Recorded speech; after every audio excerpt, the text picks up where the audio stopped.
తెలంగాణలో ఉపాధ్యాయులకు ప్రభుత్వం శుభవార్త చెప్పింది. రాష్ట్ర వ్యాప్తంగా వేలాది మంది చూస్తున్న పదోన్నతులు, బదిలీల ప్రక్రియ ప్రారంభిస్తున్నట్లుగా ప్రకటించారు. వరుసగా ఎన్నికలు రావడంతో ఈ ప్రక్రియ ఆలస్యమైంది. జూన్ 6న ఎన్నికల కోడ్ ముగియటంతో ప్రభుత్వం టీచర్ల ప్రమోషన్, ట్రాన్స్ఫర్లపై దృష్టి పెట్టింది.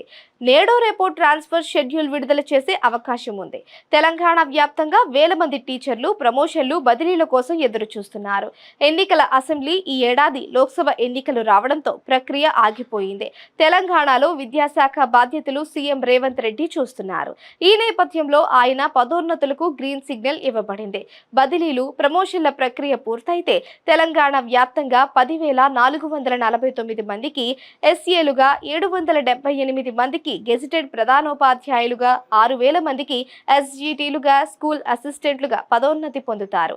జూన్ 12 నుంచి పాఠశాలలు పునః ప్రారంభం కానున్నాయి. ఈ నేపథ్యంలో ఈ నెలలో ప్రమోషన్లు, బదిలీలు పూర్తి చేయాలన్న ఆలోచనలో సీఎం కనిపిస్తున్నారు. ఈ విధంగా 1-2 రోజుల్లో షెడ్యూల్ విడుదలకు విద్యాశాఖ కసరత్తు చేస్తుందని సమాచారం. ఆగస్టు, సెప్టెంబర్ నెలల్లో శాఖ పదోన్నతుల, బదిలీల ప్రక్రియ మొదలుపెట్టింది.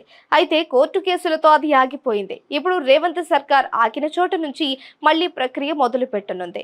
జోన్ 1లో కొంత ప్రక్రియ పూర్తి కావడం వల్ల ఒక షెడ్యూల్, మల్టీ జోన్ 2కి సంబంధించిన మరొక షెడ్యూల్ జారీ చేసే అవకాశం ఉంది.